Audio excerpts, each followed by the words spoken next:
The wind was unforgiving that morning in Boston. Snowflakes danced through the air like feathers lost in a storm.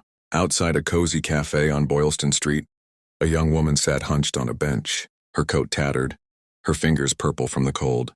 Her name was Emily, and she had nowhere else to go. At just 25, Emily had once dreamt of being a writer. She had come to Boston 3 years ago, with fire in her heart and a suitcase full of journals. But the city had not been kind. Rejected by publishers, evicted from her apartment, and eventually fired from her waitress job for missing too many shifts, she found herself slowly unraveling. Now she lived night to night in a women's shelter, often skipping meals to buy pens and notebooks.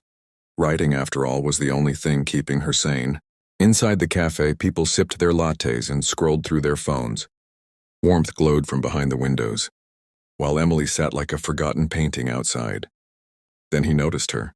Mr. Richard Hale, a retired history professor from Harvard, had visited that cafe every morning for 10 years. He always ordered an espresso and sat by the same window seat, but that day his gaze drifted toward the street, where he saw Emily hugging her knees. Something stirred inside him.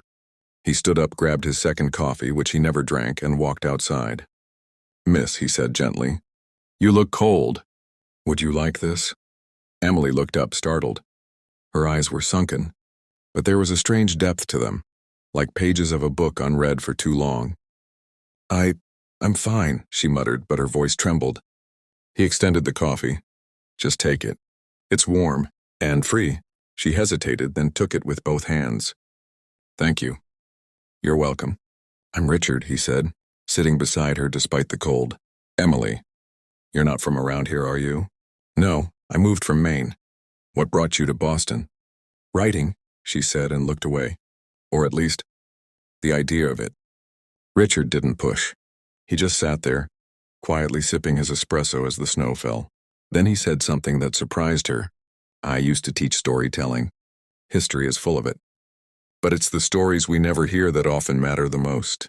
Emily smiled faintly. "I used to believe that too." From that morning, a strange friendship bloomed. Every day Richard brought her coffee. Sometimes a muffin, sometimes just a kind word.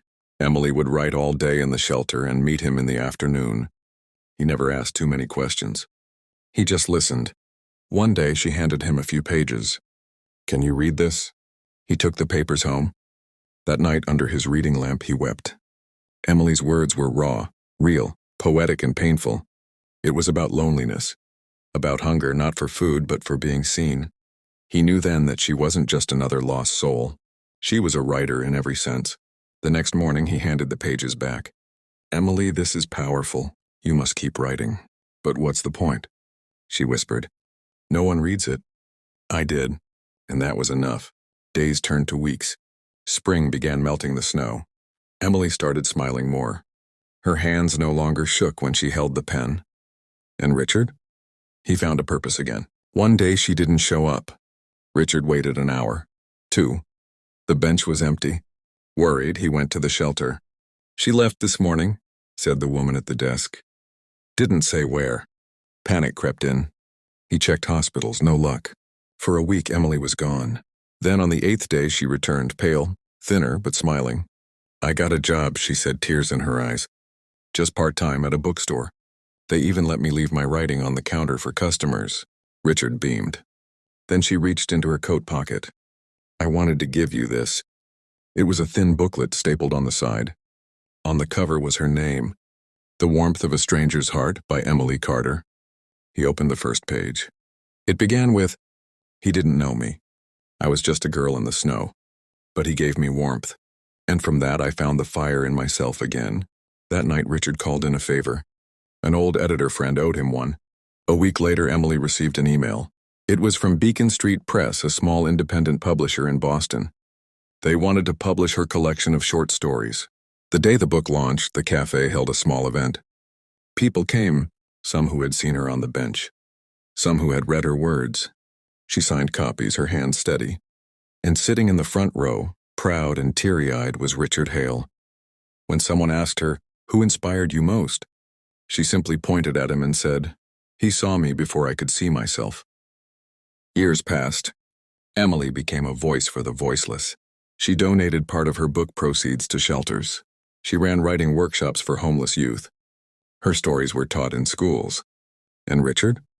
He passed peacefully one autumn morning, just before his 84th birthday. At his funeral, Emily read aloud a letter she had written to him years before. "You gave me more than coffee. You gave me back my name, my words, my future. The world tells us to walk past strangers, but you stopped. And in doing so, you saved me. I hope to spend my life doing the same for others." On his grave, she placed their favorite book. Inside it was a note. "Thank you for the warmth, my friend." And in the city of Boston, where winters were long and harsh, one story kept people warm. The story of a man who gave a cup of coffee and got a legacy in return.